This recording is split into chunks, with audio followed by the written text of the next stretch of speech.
পরিষদ আয়োজিত আজকের এই সংবাদ সম্মেলনে সাগরণী হলে উপস্থিত সম্মানিত সহকর্মীবৃন্দ, সাংবাদিকবৃন্দ, বিভিন্ন এজেন্সির সদস্যবৃন্দ এবং বিভিন্ন ক্যাডারের সম্মানিত সিনিয়র কর্মকর্তাবৃন্দ, মঞ্চ উপবিষ্ট আন্তঃক্যাডার বৈষম্য নিরসন পরিষদের সম্মানিত নেতৃবৃন্দ, সবাইকে বৈকালিক শুভেচ্ছা জানাই, শুভ অপরাহ্ন। প্রশাসন ক্যাডার কর্তৃক পক্ষপাতিত্বপূর্ণ ও বৈষম্যমূলকভাবে সাময়িক বরখাস্তের প্রতিবাদে এবং জনপ্রশাসন সংস্কার কমিশনের রিপোর্টের প্রতিক্রিয়ায় আন্তঃক্যাডার বৈষম্য নিরসন পরিষদের আজকের এই সংবাদ সম্মেলন থেকে আমি শুভেচ্ছা জানাচ্ছি শওকত হোসেন, সমন্বয়ক আন্তঃক্যাডার বৈষম্য নিরসন পরিষদ। শুরুতেই মহান স্বাধীনতা সংগ্রাম থেকে শুরু করে সকল গণতান্ত্রিক আন্দোলনের শহীদদের প্রতি শ্রদ্ধা নিবেদন করছি। শ্রদ্ধার সাথে স্মরণ করছি 2024 সালের অকুতোভয় ছাত্র জনতাকে, যারা বৈষম্যহীন সমাজ বিনির্মাণের লক্ষ্যে জীবন বিসর্জন দিয়েছেন। বাংলাদেশের রাষ্ট্র ব্যবস্থায় প্রতিটি সেক্টরের নীতি নির্ধারণ, পরিকল্পনা প্রণয়নের ক্ষমতা সংশ্লিষ্ট সেক্টরের ব্যক্তিবর্গ না থেকে অনভিজ্ঞ অদক্ষ অফিসারদের হাতে থাকায় দীর্ঘদিনের জনকল্যাণমূলক রাষ্ট্র হয়ে ওঠেনি বাংলাদেশ। ফলে একদিকে বৈষম্যের শিকার ক্যাডার সদস্যগণ তাদের দায়িত্বে আগ্রহ হারিয়ে ফেলছেন, অন্যদিকে মেধার যথাযথ প্রয়োগ না থাকায় স্বাধীনতার 53 বছর পেরিয়ে গেল জনবান্ধব সরকার কাঠামো গড়ে ওঠেনি। চাকরিতে প্রবেশের পথে কোটার বিরুদ্ধে জীবনদানকারী শিক্ষার্থীরা যখন চাকরিতে প্রবেশের পরে আরো ভয়াবহ বৈষম্য আরো অধিক কোটার সম্মুখীন হবে, তখনকার কথা বিবেচনায় রেখে গঠিত হয়েছিল আন্তঃক্যাডার বৈষম্য নিরসন পরিষদ। ভবিষ্যৎ প্রজন্মকে চাকরিতে প্রবেশের পর একটি কোটামুক্ত বৈষম্যহীন কর্মপরিবেশ উপহার দেওয়াই আমাদের লক্ষ্য। সম্মানিত সাংবাদিকবৃন্দ, আপনারা জানেন জনকল্যাণমূলক রাষ্ট্র গঠনের জন্য সিভিল সার্ভিস সংস্কারের উপর গুরুত্ব দিয়ে আমরা কাজ করে যাচ্ছি। জুলাই বিপ্লবের পর গঠিত অন্তর্বর্তীকালীন সরকার বিভিন্ন সংস্কারের উদ্যোগ গ্রহণ করেছে, যা আমাদেরকে আশান্বিত করেছিল। আমরা রাষ্ট্র সংস্কারের সরকারকে সহযোগিতা করার জন্য সিভিল সার্ভিস সংস্কার সহ বিভিন্ন দাবিতে অহিংস বুদ্ধিভিত্তিক কর্মকাণ্ড চালিয়ে যাচ্ছি। বিভিন্ন মন্ত্রণালয়ের দায়িত্বপ্রাপ্ত মাননীয় উপদেষ্টাদের সাথে সাক্ষাৎ করেছি, আমাদের বক্তব্য উপস্থাপন করেছি। দেশের প্রথিতযশা শিক্ষক, সাংবাদিক, আইনজীবী, বুদ্ধিজীবী, রাজনীতিবিদদের নিয়ে সেমিনার, গোলটেবিল বৈঠকের আয়োজন করে আমরা আমাদের বক্তব্য দেশবাসীর সামনে এবং আপনাদের সামনে উপস্থাপন করেছি। সেবামূলক সিভিল সার্ভিস তৈরিতে জনপ্রশাসন সংস্কার কমিশন সহ কয়েকটি কমিশনের নিকট আমাদের সুস্পষ্ট দাবি, ক্যাডার যার মন্ত্রণালয় তার, ডিএস স্কুলে কোটা পদ্ধতি বাতিল এবং সকল ক্যাডারের সমতা উপস্থাপন করেছিলাম। জনপ্রশাসন সংস্কার কমিশনের উপস্থাপিত যে রিপোর্টটি আংশিক প্রকাশিত হয়েছে, সেখানে 25 ক্যাডারের দাবির প্রতিফলন ঘটেনি। আমরা আগে উল্লেখ করেছিলাম, গঠিত জনপ্রশাসন ও পক্ষপাতমূলক সংস্কার কমিশন দ্বারা বৈষম্যহীন রাষ্ট্র গঠনের জন্য প্রস্তাব প্রদান করা সম্ভব হবে না। আমাদের আশঙ্কাই সঠিক হয়েছে। জনপ্রশাসন সংস্কার কমিশনের অস্পষ্ট রিপোর্ট এবং জনবিরোধী যে প্রস্তাব, সেগুলি আমরা প্রত্যাখ্যান করছি। জনপ্রশাসন সংস্কার কমিশনের রিপোর্টে সকল ক্যাডারের নামের সাথে ক্যাডার শব্দটি বাদ দিয়ে সার্ভিস শব্দটি ব্যবহার করা হলেও অ্যাডমিনিস্ট্রেটিভ সার্ভিস শব্দটি ব্যবহার করেছে প্রশাসন ক্যাডারের নামের সাথে, যাতে প্রশাসন ক্যাডারকে আরো বেশি ক্ষমতাধর করার চেষ্টা করা হয়েছে।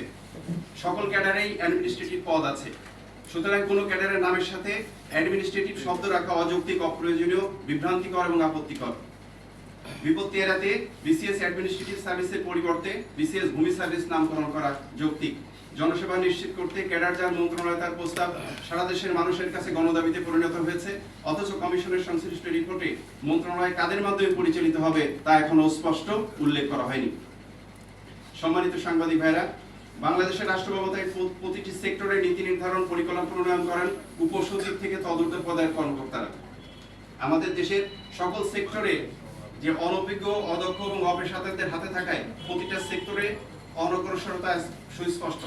এই কারণে আমরা উপসচিব পদে কোটা বাতিল করে সকল ক্যাডারের মধ্যে পরীক্ষার মাধ্যমে মেধার ভিত্তিতে শতভাগ কর্মকর্তা নিয়োগের দাবি করেছি, যেন অভিজ্ঞদের দ্বারা জনসেবা নিশ্চিত করা যায়।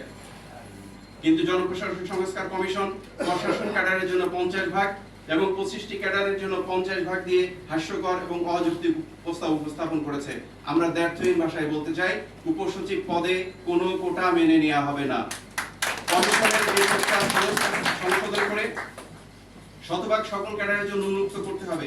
2024 সালে আমাদের বীর ছাত্ররা চাকরিতে প্রবেশকালে যে 56% কোটার বৈষম্য দূর করতে তাদের রক্ত ঝরালো, তারাই যখন চাকরিতে প্রবেশের সময় বৈষম্যমূলক কোটার সম্মুখীন হবে, তখনই তাদের এই রক্ত আত্মত্যাগ বৃথা যাবে। আমরা সেটা হতে দিব না। সম্মানিত সুধী, জনপ্রশাসন সংস্কার কমিশন শিক্ষা ও স্বাস্থ্যকে ক্যাডার বহির্ভূত করার প্রস্তাব করতে চেয়েছিল। আপনারা জানেন, আপনাদের সামনেই আমরা সেটির প্রতিবাদ করেছিলাম। তাৎক্ষণিক প্রতিবাদের কারণে তাদের প্রস্তাব সরাসরি শিক্ষা এবং স্বাস্থ্যকে ক্যাডার বহির্ভূত করার প্রস্তাব না রাখলেও সুকৌশলে কিছু শব্দ ব্যবহার করা হয়েছে, যাতে পরবর্তীতে শিক্ষা এবং স্বাস্থ্যকে ক্যাডার থেকে বের করা যায়, তাদের নিয়োগের ভিন্নতা রাখা হয়েছে। আমরা এই ধরনের চতুরতার তীব্র নিন্দা জানাচ্ছি। জুলাই বিপ্লবের সাথে সাংঘর্ষিক যে কোনো ধরনের সিদ্ধান্ত আমরা মেনে নেব না।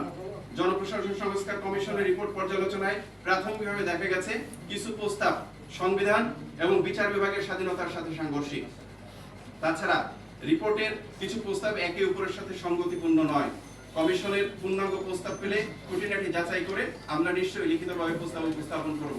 সম্মানিত সাংবাদিকবৃন্দ, আপনারা জানেন, সম্প্রতি প্রশাসন ক্যাডার অ্যাসোসিয়েশন ঢাকায় সমাবেশ করে জনপ্রশাসন সংস্কার কমিশনকে আলটিমেটাম দিয়েছিল। সেই সময় তারা অন্য ক্যাডারের সদস্যদের উদ্দেশ্যে বিভিন্ন কটূক্তি এবং অশালীন শব্দ ব্যবহার করেছিল।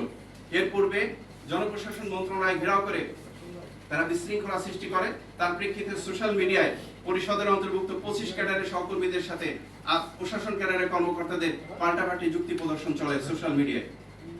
কিন্তু গভীর উদ্বেগের সাথে লক্ষ্য করছি, বিভিন্ন মন্ত্রণালয়াধীন দপ্তর সংস্থায় কর্মরত আন্তঃক্যাডার বৈষম্য নিরসন পরিষদের অন্তর্ভুক্ত বিসিএস ক্যাডার কর্মকর্তাদের সোশ্যাল মিডিয়ায় বৈষম্য নিরসনের পক্ষে মত প্রকাশের জন্য 25 ক্যাডারের 14 জন সদস্যকে ইতিমধ্যে সাময়িকভাবে বরখাস্ত করা হয়েছে। কয়েকজনের বিরুদ্ধে বিভাগীয় ব্যবস্থা গ্রহণের কার্যক্রম চলমান আছে। আত্মপক্ষ সমর্থনের সুযোগ না দিয়ে চাকরি থেকে সাময়িক বরখাস্ত করা মৌলিক অধিকার এবং চাকরি বিধি পরিপন্থী। অথচ প্রশাসন ক্যাডারের অনেক সদস্য সোশ্যাল মিডিয়ায় অত্যন্ত আপত্তিকর অশালীন শব্দ ব্যবহার করলেও তাদের বিরুদ্ধে কোনো ব্যবস্থা নেওয়া হয়নি। বিষয়টি আমরা বিভিন্ন মাননীয় উপদেষ্টাদের দৃষ্টিতে এনেছি। তারা ব্যবস্থা নেবেন বলে জানিয়েছিলেন, কিন্তু পরিষদের উপদেষ্টাদের আশ্বাসের প্রেক্ষিতে আমরা অপেক্ষা করছিলাম। কিন্তু প্রশাসন ক্যাডারের হাতে একচ্ছত্র ক্ষমতা থাকার কারণে উপদেষ্টাদের যে ইচ্ছা সেটিও বাস্তবায়িত হচ্ছে না, বরং দিনে দিনে আরো ভারসাম্যহীন রাষ্ট্র কাঠামো তৈরি হচ্ছে। পরিষদের সমন্বয়ক, যিনি সকলকে নিয়ে সেমিনার, গোল টেবিল বৈঠক আলোচনার মাধ্যমে জনবান্ধব সিভিল সার্ভিস প্রশাসন করার জন্য কাজ করে যাচ্ছেন, গত 18 নভেম্বর সরকারি তিতুমির কলেজে পদায়ন পেয়েছিলেন। তাকে 26 জানুয়ারিতে মাউশিতে ওএসডি করা হয়। মাউশিতে যোগদানের পূর্বেই তাকে সাময়িক বরখাস্ত করা হয়। আলোচনা টেবিলে না এসে ক্ষমতার জোরে এমন ব্যক্তি আক্রমণ অত্যন্ত দুঃখজনক এবং অনভিপ্রেত।